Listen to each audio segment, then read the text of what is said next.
메리 크리스마스. 이제 정말 크리스마스가 얼마 안 남았네요. 시험들도 다들 끝나고 이제 방학들이 가까운 것 같은데요. 우리 좀 진짜 크리스마스 기쁨을 좀 담아서 인사해볼까요? 옆에 보면서 메리 크리스마스 한번 인사해봅시다. 메리 크리스마스. 네, 메리 크리스마스. 네. 오늘 성탄 특강 말씀의 제목은 찬송하리로다. 잠깐 기도하겠습니다. 하나님 아버지, 한 해가 저물어가는 이 시점에 우리들에게는 크리스마스가 있어서 우리가 이 땅에 살아가는 날 동안에 짐지고 가는 많은 죄의 짐들과 우리 힘으로는 어찌할 수 없는 어둠들을 친히 담당하기 위하여 한 아기의 모습으로 이 땅에 낮아져 오신 예수님으로 말미암아 마음에 한량없는 평화를 누리고 세상은 알 수 없는 기쁨을 누리고 이 하나님을 예배하는 놀라운 감사와 감격이 있어서 참 주님께 감사드립니다.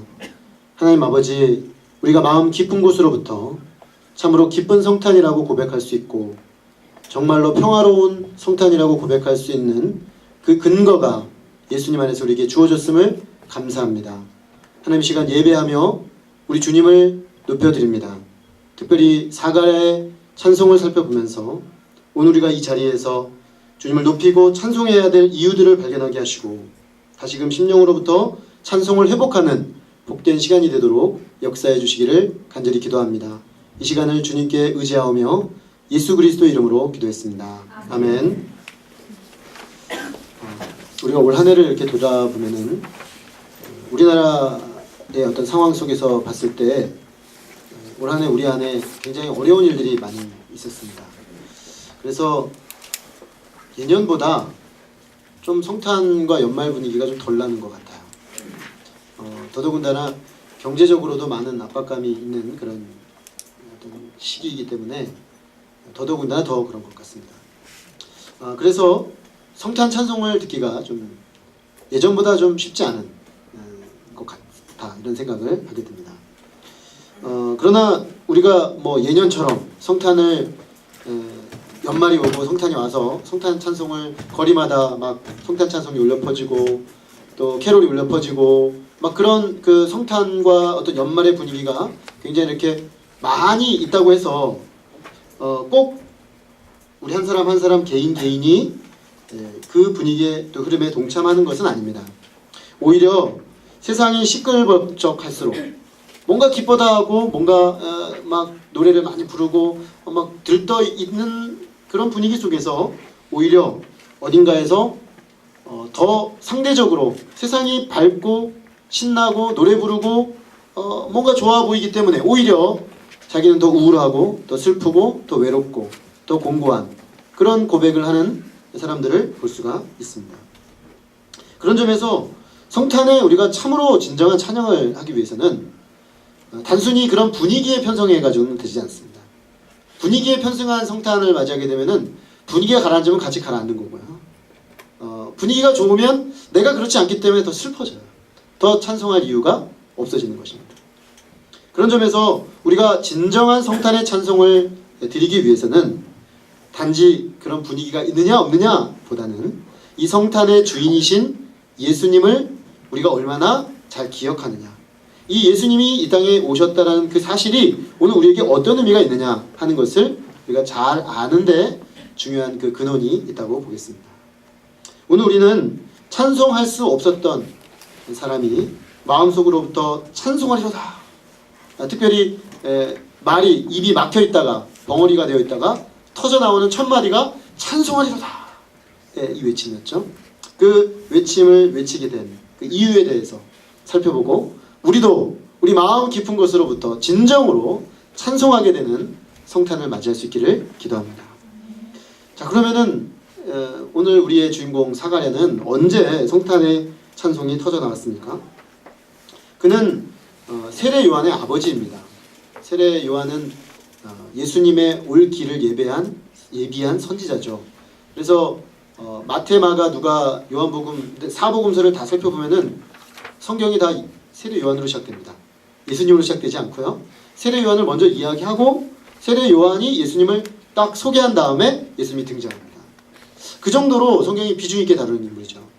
바로 그가 태어나게 된 그의 가문, 그의 아버지는 사가랴인데, 이 사가랴라는 사람은 제사장이었습니다. 제사장 가문이었기 때문에 종교적인 제의가 굉장히 익숙한 집안이었다라고 볼 수가 있겠습니다. 그리고 성경은 특히 누가복음은 이 사가랴 제사장과 그의 부인 엘리자벳을 굉장히 의롭고 거룩한 믿음의 사람들로 소개하고 있습니다. 특별히 그 시대는 우리가 잘 알다시피 로마 중심의 정치 질서가 확립되어 있었던 때입니다. 그래서 이미 60년 전에 폼페이우스 장군에 의해서 유다는 완전히 유린을 당하고 로마 지배하에 들어가 있는 상황입니다. 다시 말해서 제사장이라고는 하지만 그런 어떤 정치 시스템 속에서 그저 변방으로 밀려난 소수들의 어떤 추구에 불과한 그런 상황이라고 볼 수 있습니다. 경제적으로도 보면 로마 중심의 그 세계화, 로마화, 팍스 로마나라는 그런 지배 체제 하에서 결국에는 로마 중심으로 착취당하는 구조입니다. 이 식민지였던 당시 유대 사회는 경제적으로 상당히 어려운 그런 상황이었다고 볼 수 있습니다. 이런 흐름, 정치적으로는 예속되어 있고 경제적으로는 착취당하는 이런 상황 속에서 영적인 파워라도 있으면 좋은데 당시 이스라엘 종교는 상당히 형식화되어 있었습니다. 그 형식화된 종교의 대표적인 사람들이 바리새인들이죠. 그래서 고도의 어떤 율법 준수와 또 하나님 앞에서의 종교적인 어떤 의식들을 굉장히 개발해서 사람들에게 굉장히 부여를 했지만 생명이 없었습니다. 그런 심각한 문제가 있었고, 또 이 사가랴와 같은 제사장들이 속한 대부분의 가문들을 사두개인이라고 했는데, 이 사두개파 사람들은 현실주의자였습니다. 무슨 얘기냐면 하나님을 섬기는 제사장들이 영적이고 보이지 않는 영원한 가치를 추구하는 게 아니라 지상의 눈에 보이는 현실적 가치를 추구했다는 거예요. 그래서 심지어 이 사람들은 장사꾼이었어요. 사두개인들은. 그래서 이 성전이라는 종교적인 어떤 그 중심지를 이용해서 당시 예배하러 오는 이스라엘 그 디아스포라 사람들에게 알게 모르게 뒷돈을 받고 성전 마당을 내주고 짐승을 팔고 그렇게 해서 그 돈으로 인마이 포킷. 다시 말하면 굉장히 영적으로 보였지만 실제로는 돈을 사랑하고 현 세상을 사랑하는 아주 세속적인 사람들이었습니다. 다시 말하면 이 시대의 종교는 사람들에게 영적이고 보이지 않는 살아계신 하나님의 가치를 보여주지 못하는 실패한 종교의 모습을 하고 있었다는 것이죠. 자, 이런 시대적 상황 속에서 사가랴와 이 엘리사벳은 아주 소수의 사람에 속합니다. 아주 소수. 그래서 우리 누가복음에 보면은 몇몇 사람이 나와요. 사가랴, 엘리사벳, 마리아, 요셉, 또 뒤에 가면 시몬, 안나. 대표적인 6사람을 등장시키는데 이 사람들은 성경에서는 주류지만 당시 사회에서는 비주류, 대부분의 흐름에서 봤을 때 거의 보이지 않는 그런 사람들이라고 할 수가 있습니다. 자, 이런 분위기 속에서 이 6사람으로 대표되는 그 소수의 사람들은 한 가지 중요한 소망을 안고 있었습니다. 그건 뭐냐면 이런 정치적, 경제적 어려움, 또 영적인 혼탁함, 이런 속에서 진정으로 그들을 구원해줄 메시아를 그들은 간절히 기다리고 있었습니다. 구원자를 찾고 있었던 거죠. 정말 우리가 마음을 주고 우리가 정말 우리의 모든 것을 내어드려 헌신할 만한 그런 대상을 그들은 기다리고 있었던 것입니다. 자, 그런데 이런 소망을 가지고 살아가는 사가랴와 엘리사벳의 가정은 아이가 없었습니다. 마치 간절히 바라지만 오랫동안 어려움이 계속되었던 이스라엘처럼 간절히 바라지만 뭔가 태어나지 않죠. 소망스러운 역사가 만들어지지 않죠. 이게 꼭 사가랴와 엘리사벳 집의 상황과 똑같습니다. 간절히 바라지만 이루어지지 않는 어떤 것을 바라는 그들의 가정의 상황처럼 당시 이스라엘의 상황도 그랬던 거죠. 어떤 오랫동안 하나님의 소망을 기다리지만 하나님의 소망이 나타나지 않는 답답한 상황. 그것이 오버랩되는 것입니다. 자, 그러던 어느 날 일상적인 제사장 업무를 위해 성전에 들어간 사가랴는 놀라운 일을 경험하게 됩니다. 그것은 천사가 그에게 나타난 것입니다. 이 천사가 나타나가지고 다짜고짜 말을 하기를 너희 집에 아기가 있게 될 것이다, 이런 얘기를 합니다. 앞에 우리가 본문을 보면은 사가랴와 엘리사벳은 이미 나이가 굉장히 많았습니다. 5, 60대 정도 되신 분들이에요. 그러니까 이 가정은 사실상 아이를 낳을 기대를 접은 가정이라고 볼 수 있습니다. 그런데 하나님이 이 가정에 하나님의 소망을 기다리며 하나님의 영적인 개입을 기다리며 메시아를 기다리며 구원자를 기다리는 이 가정에 한 아이를 하나님의 능력으로 주게 될 것이다. 그리고 그 아이는 특별한 아이가 되어서 많은 사람에게 기쁨을 주고 수많은 사람들을 하나님께로 인도하는 인도자가 될 것이다 라고 놀라운 말씀을 하셨습니다. 아기가 없는, 그래서 간절히 바라고 있는 가정에서 이런 이야기를 들으면 일반적으로는 얼마나 기쁘겠습니까? 그리고 막 기뻐하면서 바짝바짝 뛰겠죠. 그럴 것 같아요. 근데 이상하게 사가랴는 그렇게 반응하지 않습니다. 어떻게 반응하냐면 내가 이것을 어떻게 알리오? 내가 늙고 아내도 나이가 많으니라. 시큰둥합니다. 아이, 뭐 무슨 얘기를 하시는 겁니까? 제가 무슨 애를 낳는다고 그러세요? 말도 안 되는 소리를 하시네요. 이런 얘기를 합니다. 상식적으로 봤을 때 우리 집은 애를 낳을 수 없는 상황입니다.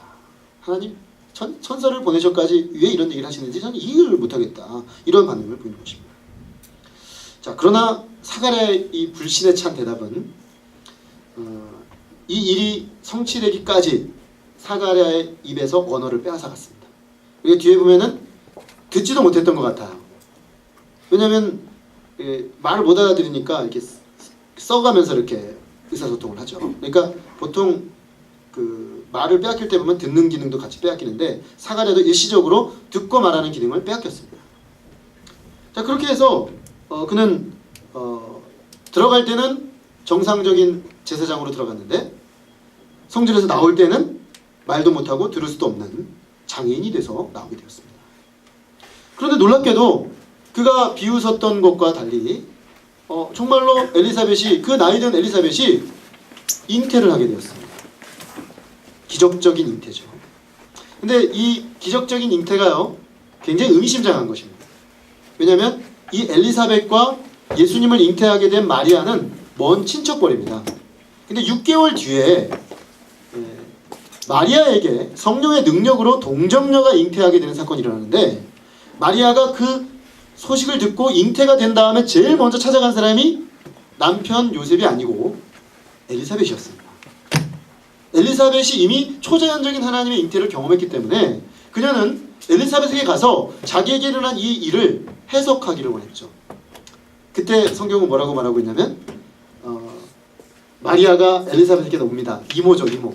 이모뻘 되는 분에게 딱 처녀가 애를 갖고 이 일을 어떻게 정말 하나님 감당해야 할 것인가 고민하며 엘리사벳에게 갔는데 엘리사벳이 뭐라고 합니까?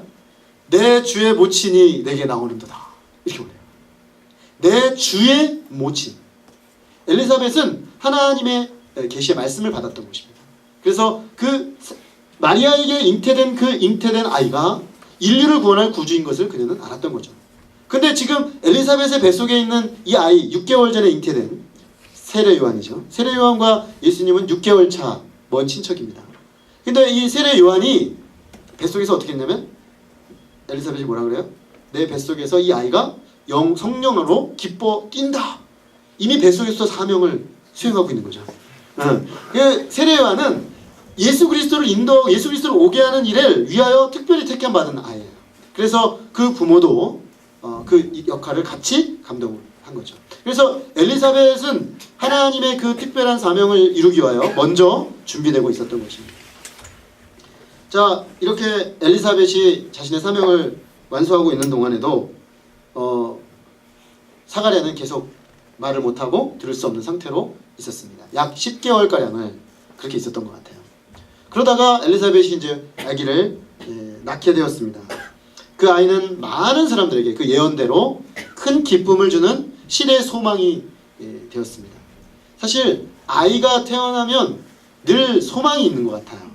저는 우리 교회에 가정들이 출산을 하면 제가 꼭 가거든요. 그 생로병사의 목사는 늘 갑니다. 태어나면 가서 축복해주고 아프면 가서 기도해주고 또 돌아가시면 제가 장례를 집례하죠.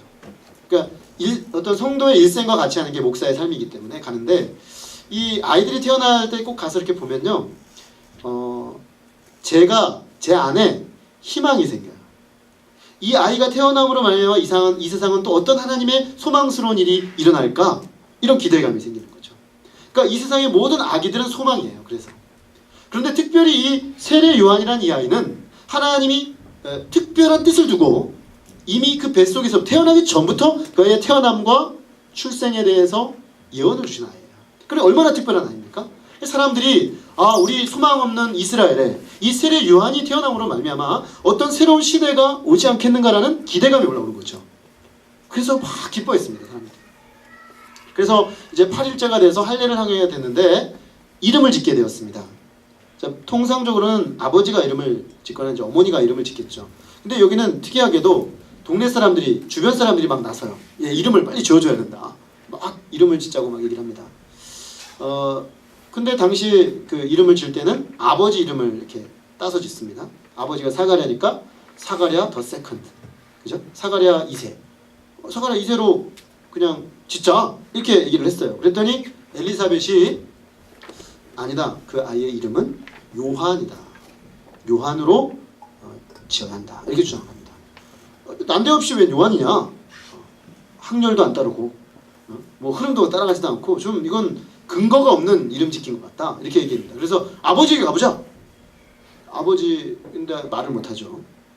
그래서 서판을 가져와가지고 아버지 이름을 쓰라고 합니다. 요한 딱 썼습니다.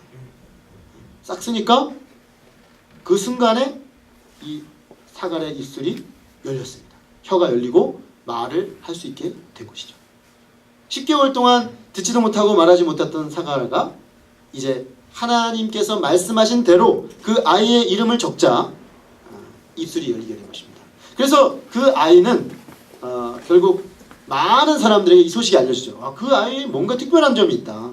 그 가정에, 그 아버지에게, 그 어머니에게 이런 것들을 통해서 하나님이 이 아이를 통해 무언가를 하시겠구나라는 그런 기대감들이 올라오게 된 것이죠.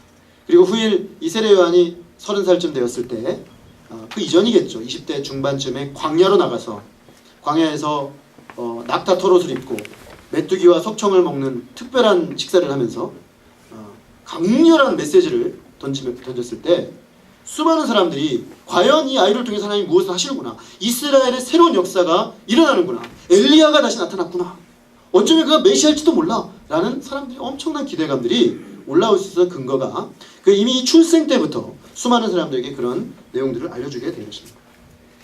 자, 근데 여기서 우리의 이제 관심은 사가랴가 그 말을 하지 못하던 10개월의 시간이 그에게 이끌어낸 변화, 여기에 우리는 좀 초점을 맞출 필요가 있습니다. 사가랴는 듣지도 말하지도 못하는 상태가 된 것으로 보이는데, 이것은 마치 사가랴 자신의 영적 상태와 상당히 유사합니다. 또 당시 이스라엘의 상태와도 상당히 유사하다고 할 수 있겠습니다. 무슨 얘기입니까? 하나님의 말씀을 듣는 영적 기능이 망가진 거죠. 하나님 말씀을 듣는 영적 기능이 망가지면 어떤 특징이 나타나냐면 하나님 앞에 합당한 반응을 할 수가 없어요. 그렇지 않습니까? 우리가 들어야 말문이 열립니다. 읽어야 글을 쓸 수 있게 됩니다. 그래서 애들을 보면요, 그 언어를 배우는 과정을 보면 참 신기해요. 우리 아이들이 언어를 배우는 과정을 보면 계속 듣기만 해요. 근데 걔네들이 아무것도 안 하고 듣기만 하는 것 같은데 안에 쌓이고 있어요. 그러다가 어느 순간 말이 탁 터집니다. 막 본물 터지듯이 터져 나와요. 그래서 입력이 많이 된, 그래서 입력이 정상적으로 많이 된 애들은 이게 빨리 터지죠. 저희 아이들이 셋인데 첫째, 둘째, 셋째 중에 누가 말을 제일 잘할까요? 셋째가 말을 제일 잘합니다. 왜냐면 얘가 가장 많이 입력이 됐거든요. 그러니까 특히 형 누나가 옆에서 말을 조잘거리니까 말을 하는 시기가 제일 빨랐어요. 거의 첫째하고는 1년 차이가 나죠. 그러니까 정상적으로 봤을 때, 정상적으로 이 아이가 귀가 뚫려 있으면, 열려 있으면 말이 이렇게 들어오면 마음에 새겨져서 이게 축적이 되다가 어느 순간 터지는 거예요. 이게 정상적인 이게 언어 기능이라는 거죠. 근데 영적인 것도 그렇다는 겁니다. 영적인 세계도 하나님 말씀이 이렇게 들리면, 들린다는 게 그냥 소리로만 들리는 게 아니라 내 마음판에서 딱 들리면 이 마음판에 들린 것들이 마음에 쌓이잖아요.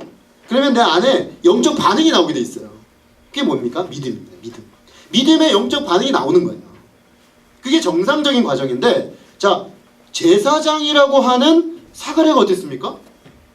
사가랴는 제사장인데 천사가 나타나가지고 특별히 계시를 주는데, 말이 돼요? 이렇게 말하겠어요. 그러니까 그 사람에게 마땅히 요구되어지는 믿음의 반응이 그에게서 나오지 않는 거예요. 오히려 불신하고 있고 반발합니다. 이게 말이 되는 얘기를 하셔야지. 하나님도 좀 말이 되게 얘기를 하셔야지. 말이 안 되게 얘기하면 내가 어떻게 알아듣습니까? 이건 무슨 얘기입니까? 그가 하나님의 말씀을 알아듣는 영적 기능이 고장났다는 거예요. 그러니까 그 시대의 당대 의인이라고 하고 그 시대의 하나님의 사람이라고 하는 사가랴조차도 사실은 그런 거죠. 그러니까 이 사가랴의 모습은 사실은 당대 이스라엘의 모습을 아주 축약적으로 보여주고 있는 것입니다. 하나님의 말씀을 듣지만 알아듣지 못하는 사람들, 하나님의 말씀을 듣지만 반응할 수 없는 사람들, 하나님의 말씀을 듣지만 그 심령으로부터 하나님께 반응하여 살아있는 교제를 누릴 수 없는 사람들, 그 시대의 그 고통, 그 시대의 아픔을 그대로 보여주는 사건이라고 볼 수가 있겠습니다. 자, 근데 그 사건을 통해 사가랴는 말을 못하게 되죠. 육신의 말이 닫히고 육신의 귀가 닫히니까 놀랍게도 영적인 눈이 열리고 영적인 입술이 열렸습니다. 이 10개월 동안 그는 죽은 자였죠. 그는 들을 수 없었어요. 그는 말할 수 없었어요. 그런데 그 10개월의 시간을 지나면서 이 사가랴 안에 깨달음이 들어오는 거죠. 깨닫게 되는 거예요. 아, 내가 하나님 앞에 섬긴다고 하지만 듣지 못하는 자였구나. 아, 내가 알아듣지 못하고 있었고 소리는 들었지만 내 마음으로 하나님 앞에 주의 음성을 듣고 반응할 수 없는 영적으로 죽은 자였구나 라는 깨달음이 일어나는 것입니다. 그렇게 해서 10개월의 시간들을 보내면서 그 안에 영적인 감각들이 회복되기 시작합니다. 육체적인 것들은 죽었는데 영적인 것은 살아나기 시작하는 거죠. 그래서 다시 그렇게 그의 입에서 하나님의 뜻에 순종하는 뜻으로 하나님의 요한이라고 지으라고 했잖아요.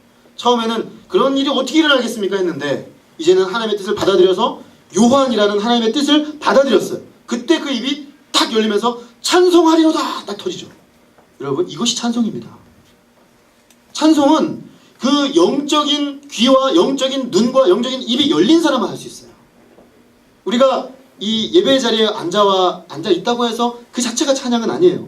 우리 마음으로부터 하나님 앞에 참으로 내가 반응할 때 그 반응으로써 하나님 당신을 높여드립니다. 당신은 살아계십니다. 당신은 지금도 은혜로 통치하고 계십니다. 라고 내 입술을 통하여 내 마음에서부터 나오는 고백이 나올 때 그것이 진정한 찬양이죠. 그래서 찬양은 신자의 의무지만 의무이기 전에 특권입니다. 진짜로 생명이 살아난 사람만이 참으로 찬양할 수 있어요. 찬양의 기쁨이 생겨요. 세상에 참 인간이 가지고 있는 독특한 기능이 뭡니까? 노래한다는 거죠. 인간은 참 노래하는 존재예요. 그렇죠? 그래서 제가 어저께도 말씀 준비하다가 그 토요일 저녁에 그 제가 아주 좋아하는 프로그램이 항상 해서 마음이 아파요. 설교 준비를 하기 때문에 못 보거든요. 그래서 못 보지만 이렇게 1등한 것만 봐요. 부르의 명곡 1등한 거. 그 곡들이 너무너무 감동이 있어요. 어저께도 4명의 아카펠라가 나와가지고 그 사랑이라는 이름의 쓸쓸함 뭐 그런 곡을 부르더라고요. 잠깐 제가 들었어요. 정말 가슴이 다 무너져 내리더라고요. 얼마나 감동적으로 부르는지. 그 4명의 남자가 악기 하나도 없이 사람의 목소리로 부르는 노래가 그렇게 아름다울 수가 없어요. 그죠? 정말 그래요. 이 노래하는 존재 인간은. 그런데 자, 그 노래에 하나님을 향한 노래가 담기기 시작할 때 그 사람이 진짜 신자입니다. 내가 노래하는 노래의 첫째 제목이 하나님이 되기 시작할 때, 하나님으로 말미암아 노래하기 시작할 때, 하나님이 내 안에 노래를 주셔서 그 노래를 말하지 않을 수 없을 때, 그게 진정으로 우리가 영적으로 살아나기 시작했다는 것이죠. 그래서 찬양하는 존재가 되는 거예요. 하나님께 반응하는 존재, 신앙하는 존재, 찬양하는 존재가 되는 거죠. 그래서 노래가 바뀝니다. 믿음이 생기면 노래가 바뀌어요. 저는 예수님 믿기 전에 제가 정말 좋아했던 노래는 고 김현식 씨의 비처럼 음악처럼 뭐 이런 거 좋아했어요. 그죠? 비가 내리고 그죠? 비 오면 그냥 노래가 나와요. 그죠? 밤이 되면 또 노래가 나와요. 밤이 아름다워 잠이 오지 않아. 그죠? 여러분 상상이 돼요? 제가 이런 노래 부르던 사람이에요. 그죠? 나의 모든 사랑이 이런 노래 부르고, 그죠? 주로 뭐 제가 청소년기 때 그 유행했던 유행가 이거 노래들이죠. 근데 그 정서가 어때요? 슬퍼요. 되게 슬픕니다. 그 김현식 씨가 그 일찍 돌아가셨죠. 과로로 해서 일찍 돌아가셨는데 그 굉장히 정서는 굉장히 발달했지만 그 정서가 어떤 밝은 빛이 그 안에 들어가 있지 않기 때문에 그대로 그 부르는 사람의 심령으로 들어오는 거죠. 그러니까 제가 부르는 노래가 그 사람이 되죠. 우리 그런 얘기 합니다. 노래는 그 사람을 운명을 결정한다 그래요. 그죠? 그 대표적인 사람이 누구냐면 송대관 씨예요. 잘 몰라요? 송대관 씨가 불렀던 노래가 뭐냐면 쨍하고 해뜰 날 돌아. 이 사람이 아주 무명기를 거치다가 정말 쨍하고 해가 떠요. 그래가지고 당대 최고의 트로트 가수가 되죠. 그 아주 음울한 노래를 불렀던 분들 중엔 자살한 사람 많아요. 그게 우연일까요? 저는 우연이 아니라고 봐요. 사람이 그 부르는 노래 속에는 그 사람의 가치관, 그 사람의 세계관이 그대로 담길 수밖에 없는 것이기 때문에 그래요. 그래서 우리가 무엇을 노래하느냐가 중요하죠. 예수님을 대학 1학년 딱 영접하고 나서 제 노래가 바뀌었어요. 지금은 뭐 소향 뭐 이런 분들이 막 너무 탁월한 그죠? 그 기독교 CCM 가수들이 많아요. 근데 우리 때는 없었어요. 그런 사람이 없었고 제 대학 딱 다닐 때가 막 그런 사람이 일어날 때예요. 그래서 주찬양 선교단이라는 게 있었어요. 그 유일한 선교단이었는데 거기서 이제 1집을 음반을 냈는데 그때가 제가 예수님 영접한 때였어요. 그래서 제가 그 마이마이 아시나요? 마이마이를 요즘은 그죠? 다운로드 받아가지고 이렇게 듣잖아요. 근데 그때는 마이마이 카세트 테이프를 이렇게 하나 사가지고 거기에 주찬양 테이프를 넣고 그 이어폰 이거를 여기다 꽂아가지고 과외 갈 때 이게 여기다 바지에다 꽂고 가면서 들었어요. 오며 가며. 근데 그때 그 들었던 그 찬양 예수 오 그 이름 나는 말할 수 없네. 너무 단순하죠 음이. 근데 그 찬양한 사람이 그 송명희 시인이죠. 송명희 시인이 찬양하시고 그 최덕신이라는 분이 작곡한 곡인데 그 곡이 말하고 있는 그 고백이 딱 내 고백이에요. 나라는 곡이 있어요. 나 가진 재물 없으나 나 남이 가진 지식 없으나 이렇게 시작해요.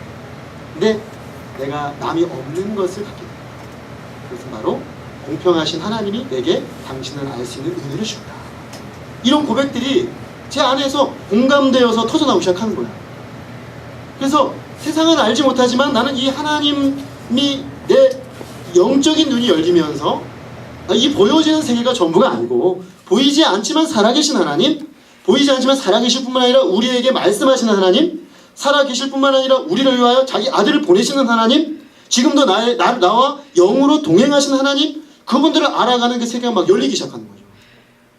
그런 것들을 표현한 노래들은 다 좋아. 왜냐하면 내가 알아가는 하나님을 그 노래가 정확히 정서적으로 나와 공감해 주기 때문이죠.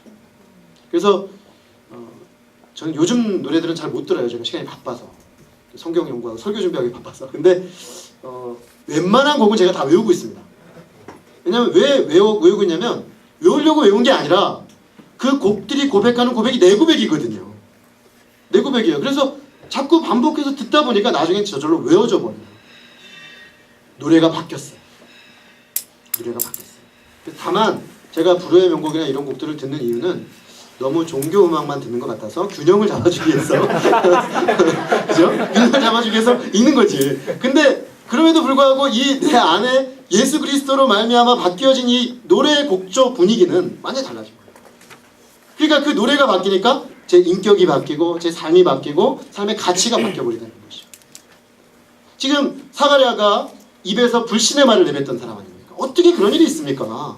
근데 그 입에서 불신의 말이 사라지고 찬송하리로다, 찬송이 쫙 터져나오지 않습니까? 사실은 이런 역사가 우리 안에 일어나야 합니다. 그것이 바로 진정한 성탄이에요. 예수님이 내 안에 정말 살아서 지금 내 안에 영으로 살아 계실 때 우리 안에 찬송하리로다, 이 찬양이 터져나오는 것입니다. 우리에게 언제 성탄의 찬양이 터져나옵니까?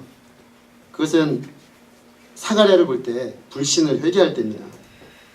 불신을 회개한다는 건 마음을 고치는 거죠. 하나님을 나의 시각과 나의 한계의 틀 안에 가두어 놓고 있을 수 없는 일이라고 생각하며 살았던 데서 하나님이 말씀하시면 이루어진다. 하나님이 일하시면 그것은 반드시 성취된다. 그 사실을 받아들이는 거예요. 내 마음을 바꾸는 거예요. 그래서 하나님의 일하심 앞에 내 마음을 여는 거예요. 그것이 회개입니다. 그런 사람들의 마음에 노래가 터져나오는 거죠. 찬송이 터져나오는 거죠. 하나님 살아계십니다. 당신을 찬양합니다. 당신은 멋진 분입니다. 여러분, 찬송이 뭡니까? 하나님을 칭찬하는 겁니다. 찬송이 하나님 칭찬하는 거예요. 그 원래 찬송이라는 단어 자체가 그런 뜻이에요. 하나님을 칭찬한다는 뜻이에요. 그럼 하나님, 우리가 인간이 어떻게 감히 하나님을 칭찬하는가? 하나님은 이렇게 칭찬할 수 있어요. 하나님을 인정할 때 하나님 칭찬하는 겁니다. 왜냐하면 하나님 그런 분이니까요. 하나님의 성품을 내가 받아들일 때 칭찬하는 거예요. 하나님의 하신 일을 내가 인정할 때 칭찬하는 거예요. 그러니까 그분의 존재를 받아들이고 그분의 하신 일을 받아들일 때 내가 그분을 바로 칭찬하고 찬양하게 되는 것이죠. 그러면 어떻게 됩니까? 우리 안에 있는 불만과 그 원망과 불신과 한계적인 생각들이 마음에서부터 쫙 밀려나갑니다. 그래서 우리가 영적인 무감각, 들어도 듣지 못하는 장애, 보아도 보지 못하는 나의 상태를 발견하고 돌이킬 때 가능한 거죠. 아, 내가 참으로 영적으로 죽은 자와 같았구나. 내가 들어도 듣지 못하고 보아도 보지 못하고 내 마음에 말씀하셔도 난 반응할 수 없는 사실상 죽은 자였구나. 이 자각이 일어날 때 바뀌게 되는 것이죠. 이것이 되지 않을 때 입술을 열어 말할 수가 없습니다. 찬송할 수가 없습니다. 성탄의 계절이 와도, 성탄의 메시지가 선포되어도 반응할 수 없는 것이죠. 그러나 우리 영혼 안에 이런 일들이 일어날 때, 영적인 눈이 띄어지고 영적인 마음이 열릴 때 우리가 주님을 향하여 마음으로부터 성탄의 기쁨을 가지고 찬양할 수 있는 것이죠. 그 2000년 전에 이 땅에 오셨던 그 예수 그리스도께서 성령으로 말미암아 말씀을 드릴 때 내 안에 탄생하신 사람, 그 사람들만이 참으로 사가랴처럼 찬송하리로다, 성탄 찬송을 할 수 있는 것입니다.